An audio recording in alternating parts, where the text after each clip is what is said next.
It is an honor for me today to bring Professor Helen Winter, who is a professor at Caruso School of Law at Pepperdine University. Professor Winter originally hails from Germany, and now she lives in Santa Monica, near Malibu, California. And she is full-time faculty member at Pepperdine University Caruso School of Law with the Strauss Institute for Dispute Resolution. I am honored to have her here. I've been waiting to interview her, and today is a prosperous, auspicious occasion. The reason being, it is a perfect place for us to have a cross-cultural discussion. Professor Winter, how are you? Good morning, Dr. Singh. I'm doing well. Thank you so much for having me. It's an honor for me as well. Well, thank you. Professor Winter, I know you have some terrific experience in life. How about we start, besides just being a cross-cultural experience, how about we start with an introduction? Would you introduce yourself to us, please? Yes, absolutely. My name is Helen Winter. I'm a professor at Pepperdine, and I teach mediation and also ADR and social entrepreneurship. Before that, I've actually done my master's of law here at Pepperdine in 2017, so about 7 years ago. And it's just so nice to be back here now as a professor. In the meantime, I've co-founded an organization that empowers refugees as peer mediators in Germany. So they learn to mediate cases in refugee shelters. And I've also written my PhD on that topic. And as part of that, done a fellowship at Harvard Law School. And today I'm a professor and train students in mediation and cross-cultural mediation. Thank you, Professor. Let's get into that experience of yours with refugees in Germany. I believe it's called Resolute, is the organization. What motivated you to found an organization like Resolute? So at that time, I was in law school, and I had the privilege with a scholarship to study here in Malibu. And it's just been a chaotic time for Germany because 1.2 million refugees came to Germany at that point. And I was thinking, how can I apply the skills that I've learned here at Strauss to a real world problem? And what is it that I can do to help many people that came at that point in time to Germany who struggled with finding a new identity, who struggled with conflict on a daily basis because they lived in refugee camps with, hundreds of people without any perspective of finding a job, without any perspective of rebuilding their lives. So I was thinking, how can I apply the skills of conflict resolution to that problem? And while I was grappling with that, when I went back to Germany, I interviewed many refugees and I asked them, hey, is this something you want to learn? Is this something you would be interested in? Would you like to learn about mediation? And a lot of them said, yes, that would be terrific. And so the team grew and grew, and we had many people join us. And in the beginning, it was try and error. And in the end, now we've trained thousands of refugees as peacemakers. So it's been a journey. This is amazing. Tell us a little bit about how did you train them? How long is the training? And who are the trainers, if you may? So the training is about 2 weeks, and it's an intensive training. Of course, the idea is not for them to be professional mediators. The idea is for them to be peer mediators and to mediate cases that happen among the peers and in the neighborhood and in the refugee shelter. And we train them together with co-trainers who are also refugees, who have also lived in a refugee camp before and who've now moved out and who say, okay, now I'm studying politics, I'm studying law, I'm a mediator, and I want to give back. And so that builds trust, that builds transparency with the participants, that we co-train together with people who have had similar experiences. And I always say, I have not had to flee my home country. I can only give you the skills of mediation. But my colleague Mohammed here, he has lived here before. He knows what it's like, and he can relate to that experience. I can relate only insofar as that my grandfather's family had to flee their home country. And so I understand what it's like, but not entirely. So I always say, I have no idea what you've been through. And that's how we usually start the trainings. What I hear from you is not just the motivation to start something to help refugees, but also a hard work and investment in time and presence, where you found local actors, local help, so people can have trust in the training. It's not just you training or your colleagues, but the trainees come from the cohort of refugees, so they build, listen to each other, and perhaps they have language compatibility as well, not just speaking in English, I'm assuming. Absolutely. Yes, of course, many languages come together. We had people coming from Syria, from Afghanistan, from Ukraine. So it was always helpful to have someone who understands the language, who can co-facilitate culturally, but also translate when it's needed. And yes, to your point of promoting mediation, to have insiders was so crucial, because most of the time, even the shelters management who are German looked at us and they were like, okay, you know, what is mediation? What do you want to do here? So to have people from different cultures knowing about the power of mediation, knowing about, for example, elder dispute resolution was so helpful, because then they could advocate for this program and for this project to start. So this is the power of mediation. This is the power of implementing mediation across cultures. And, you know, some of our guests today may be thinking about it as leaders. They may think, oh, I want to implement mediation in this community or that community.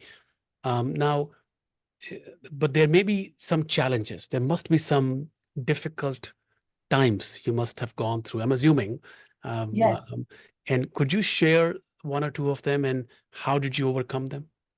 Yeah, so first of all, one challenge was gender, of course. I'm a young woman from Germany, and many of my trainees were, for example, older men from Syria.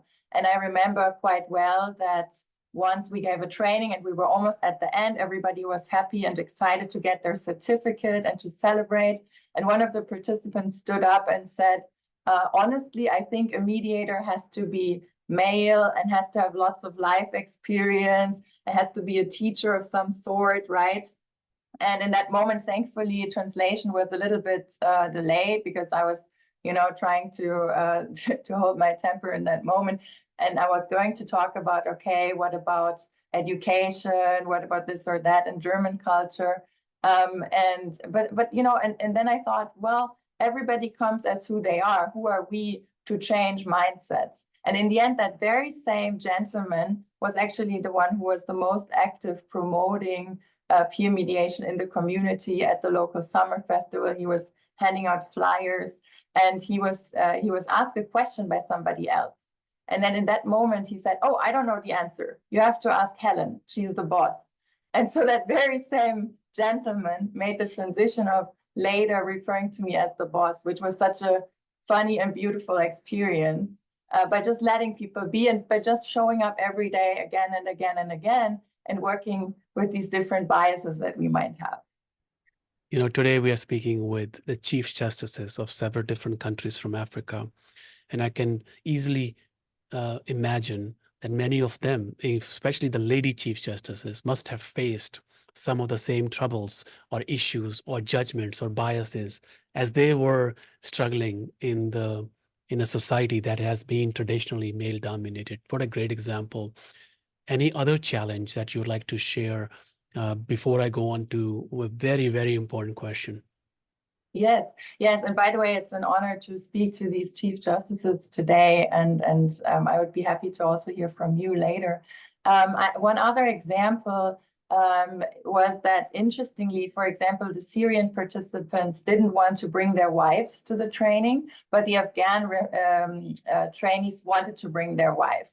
And the Syrians said, oh, you know, we're a little bit afraid, maybe something will happen with our wives. And then the Afghan ladies at the end of the trainings, they said, oh, did something happen now with us that we were here?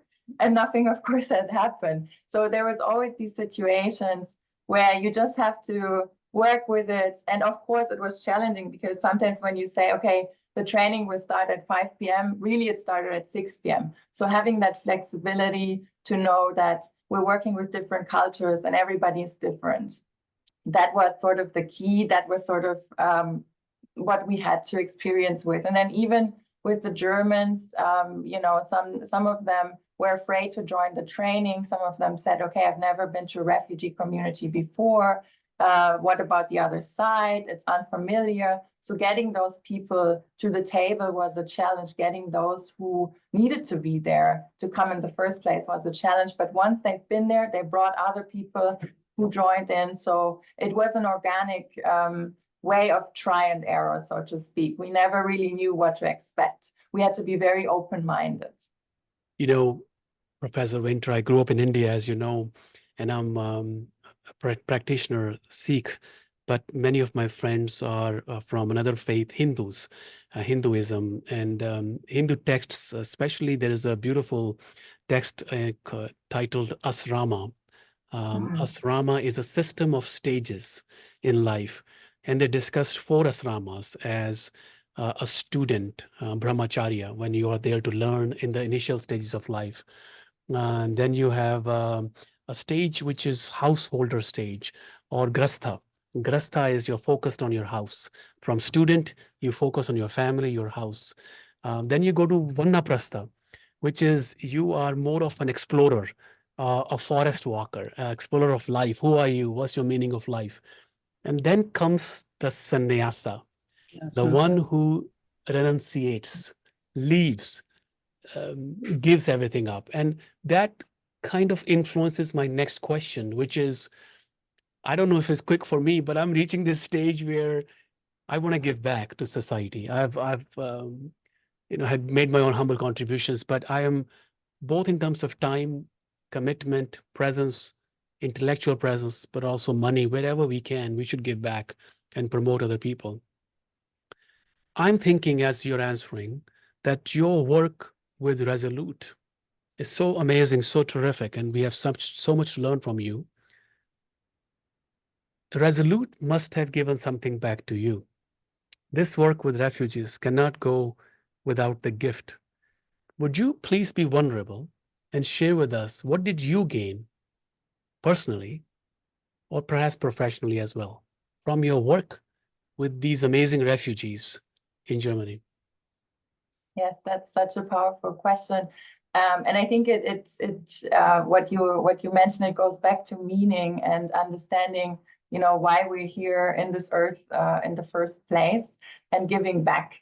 So I think it was an enormous privilege for me to be able to work with so many different people and to give back, and then to learn from them that, yes, they have, for example, they've been lawyers in their home countries, and they have now lost their identity as a lawyer, but then as mediators, they regain part of that identity, and they can mediate cases between the residents. And before that, maybe they mediated cases between companies.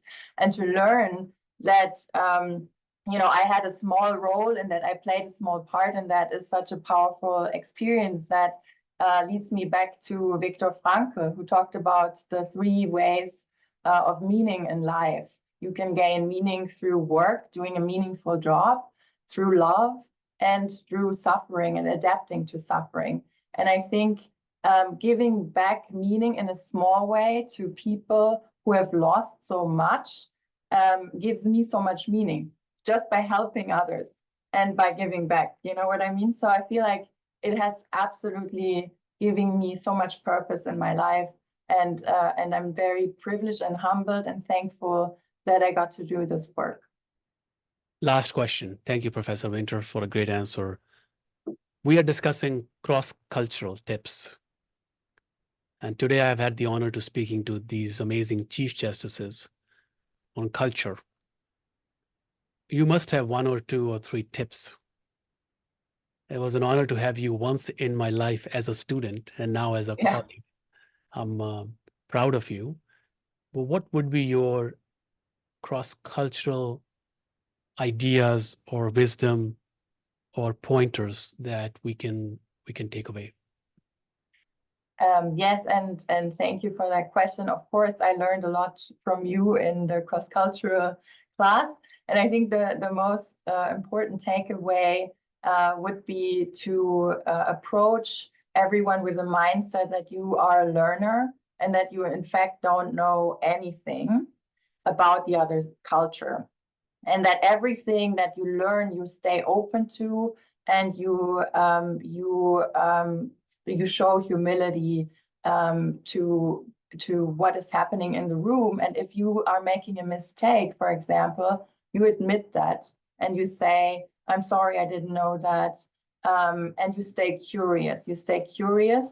And by doing that, by showing everybody that you are a learner and that you in fact don't know everything, that can create trust, and that builds a relationship, because it really shows that you're not there to teach because you know better. You're there to learn and to teach together. So you are using the knowledge in the room. I think that was the number one takeaway that I had from interacting with many different cultures. Beautifully said and very nicely synthesized. It is about learning, it's about staying curious. Perhaps let me interject, it's about right intent. And the intent is to be present, to be respectful, to dignify the other. And then even though we make mistakes, we'll come back, we'll stand up, and we'll go back to fixing our relationship. I have had a joy of listening to you again, but I'm assuming all the people who are listening to you today also had a joy of listening to you. Professor Winter, thank you for all you have done in the past, and thank you for all you're doing today. And thank you for all you're going to do in the future. Thank you. Thank you so much for having me. It was an honor. Thank you.